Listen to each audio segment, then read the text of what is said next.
이제 이런 대학 입시의 장점을 가진 과학고, 이 과학고 입시는 어떻게 준비해야 되는지를 우리가 좀 얘기를 해봐야 되잖아요, 한 원장님. 그렇죠. 이게 가장 핵심이니까. 그래서 좀 더 우리가 이제 그거에 대해서 좀 구체적으로 좀 이야기를 해볼 필요가 있어서 지금부터는 저희 최강스카이 한 원장님이 요 과학고에서는 수학과 관련된 내용을 네네. 그리고 저 김 소장은 이제 전체적인 이제 뭐 서류 전형이라고 하는 부분에서 어떤 식으로 좀 방향성을 잡으면 좋은지에 대해서도 한번 말씀을 드릴게요.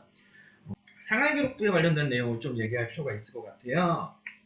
자, 과학고를 합격하기 위해서는 제가 아까도 말씀을 드렸지만 1단계는 서류평가, 2단계 출석 면담, 3단계 이제 창의 인성 면접을 통과해야 합니다. 이제 그 중에 첫 관문이 바로 이 서류평가라고 하는 부분인데 이 과학고가 원하는 서류평가, 즉 생활기록부 내용은 어떤 내용들일까? 그리고 어떻게 내용을 만들어서 넣으면 좀 더 도움이 되는지가 어떻게 보면 가장 중요한 포인트잖아요. 현재 지금 중학교 3학년 올라가는 우리 혹시 과거 준비하는 친구들 입장에서는 남은 이제 기간 동안 생활기록부를 어떻게 정리를 하고 3학년 1학기 과정에서 생활기록부는 어떻게 마무리해야 되는지 아니면 현재 2학년 1학년에서 과거를 준비하는 친구들이 생기부는 어떤 식으로 준비하는 게 좋은지에 대해서 제가 조언을 해드리면 첫 번째는 수학과 과학의 학습 역량을 보여주는 게 매우 중요하다. 뭐 다들 아시는 얘기라고 할 수 있어요. 다만 조금 더 자세히 말씀을 드리면 과학고는 이 수학과 과학의 탁월한 학습 및 탐구 역량을 갖춘 학생들을 보내요. 생활기록부 내용에서는 이 두 가지 역량이 확실히 눈에 보여야 됩니다. 그럼 어떻게 보여지냐? 바로 내신과 활동을 통해서 우리가 볼 수 있는데 일단은 수학과 과학이라는 두 가지 분야에서 공통적으로 우리가 같이 확인할 수 있는 게 바로 이 내신 성적과 그의 활동 내용에 대한 검토라고 할 수 있겠죠. 우수한 내신 성적으로만 수학과 과학에 대한 우수성을 판단하는 것뿐만이 아니라 구체적인 학습 분야 그리고 관심에서 확장되는 탐구 경험 그리고 마지막 학습 과정에 대한 문제 해결 능력 등을 이 교과목 세부 특기 내용을 통해서 보여줄 수 있어야 됩니다. 즉 교과 성취도 평가가 A라고 해서 끝나는 게 아니라 그 A가 어떤 식의 활동들과 교과 과정을 했는지를 꼭 보여줘야 된다는 거죠. 자, 이 두 가지가 함께 잘 어우러져 있을 때 우리는 좋은 생활 기록부라고 일반적으로 이야기할 수 있습니다. 그렇다면 각 수학과 과학에서 어떤 내용들과 활동이 들어가면 과학고 입시에 도움이 될지에 대해서도 말씀을 드려보면 수학은 세특에서는 수학의 근본이라고 할 수 있는 문제풀이 능력을 많이 보여주는 것이 중요하다고 저는 개인적으로 생각을 합니다.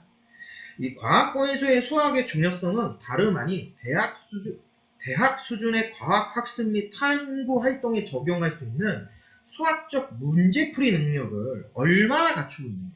이게 매우 중요하다 볼 수 있는데, 뭐 예를 들어서 물리학에서 필요한 어떤 연산 능력, 아니면 여러 가지 실험 과정에서 문제를 풀어낼 수 있는 다양한 접근 방식, 어떤 도출해낸 결과와 그 결과와 연계해서 심화 학습을 할 수 있는 그런 수학적 분석 능력 등 이러한 역량들이 수학 학습을 통해서 이제 얻을 수 있는 분야라고 생각할 수 있어요.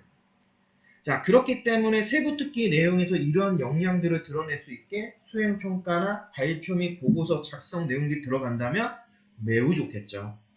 동아리 활동 같은 경우에도 가장 중요한 것은 바로 동아리 이름이에요. 자, 왜 동아리 이름이 중요하냐면 실제 생활기록부에 동아리 활동에 대해서 구체적인 내용을 쓸 수가 없습니다. 기재할 수가 없다 보니까 그럼 어떤 동아리 활동을 했는지를 우리가 딱 직관적으로 볼 수 있는 방법이 하나밖에 없죠. 아, 동아리 이름 보고 이게 얼마나 뭐 수학과 관련된 동아리냐 아니면 수학에서 어떤 분야하고 접목된 동아리냐 이런 식으로 우리가 알 수 있다라는 거예요. 자, 실제 그러면 동아리 활동 내용은 어떻게 들어가느냐 이 생활기록부보다는 주로 교사 추천서 그리고 이제 세특이랑 행동 특성 및 발달 사항 등에 이제 간접적으로 좀 기재가 될 수 있다. 그러면 뭐 그렇게 중요하지 않네 라고 생각할 수 있잖아요. 하지만 매우 중요합니다. 왜 이 활동들을 꼭 하고 그 활동들에 대한 내용들을 꼭 우리가 체크해야 되냐? 바로 자기소개서 때문에. 이 자소서를 통해서 자신의 수학 학습 역량을 보여주어야 되는데 그 대표적인 사례들을 실제로 활동했던 내용들을 기반으로 하다 보니까 수학 동아리를 할 때에는 수업 과정에서 보여주기 어려운 상위 학습 과정, 뭐 이른바 최상위 난이도의 문제풀이나 아니면 그 풀이 과정에 대한 발표 및 탐구 활동을 보고서로 꼭 작성해서 기록으로 남겨놔야 해요. 그랬다 그걸 나중에 자기소개서 때 활용한다라는 거죠. 이런 식으로 우리가 수학은 좀 활용을 할 수 있다. 자, 과학 같은 경우에는 어떻게 활용을 할 수 있느냐? 일단 수학처럼 학습적 역량을 보여주는 것도 매우 중요합니다. 하지만 그보다도 더 중요한 부분이 바로 뭐냐? 본인이 생각하는 관심 혹은 진로로서 생각하는 구체적인 분야에 대한 학습 및 탐구 활동의 경험이라는 점입니다. 과학고 입학의 목표는 결국 과학자가 되는 것이기 때문에 어떤 과학 분야에 관심을 가지고 있는지, 그리고 그 관심을 실제로 어떻게 학습 과정에 녹여서 활동 경험을 가지고 있는지를 보여주어야 됩니다. 이에 세특에서는 과학의 기본 개념들을 얼마나 잘 이해하고 있는지와 이를 통해 다른 분야 혹은 다양한 과학적 시각으로 확장시키는 학습 경험이 기재되면 매우 좋다. 동아리 같은 경우에도 수학처럼 동아리 이름을 통해서 어떤 과학 활동을 하고 있는지를 보여주는 게 되게 중요합니다. 그리고 그 활동을 통해서 관심 분야에 대한 탐구 활동, 그리고 관련 발표 및 보고서 활동을 보여주면 더더욱 좋겠죠. 특히 진로와 관련된 활동 혹은 탐구 활동 같은 경우에는 창의적 체험 활동에 있는 진로란에 충분히 좀 어필해서 보여줄 수 있는 여지들이 있어요. 그래서 이런 부분에서 이런 게 기재가 된다면 정말 훌륭한 생활 기록부를 만들 수 있다. 그러니까 지금 3학년 학생들 같은 경우에는 이런 부분들이 어느 정도 되어야 되는지, 그리고 보완을 어떻게 해야 되는지에 이제 포인트를 두는 거고, 1학년 혹은 2학년 학생들 같은 경우에는 이런 부분들로 기재가 될 수 있게 꾸준히 활동을 하고 기록을 남겨서 최대한 과목별 선생님들에게 좀 어필을 하자. 요게 아무래도 이 합격을 부르는 생활기록부의 핵심 포인트가 아닐까 싶습니다.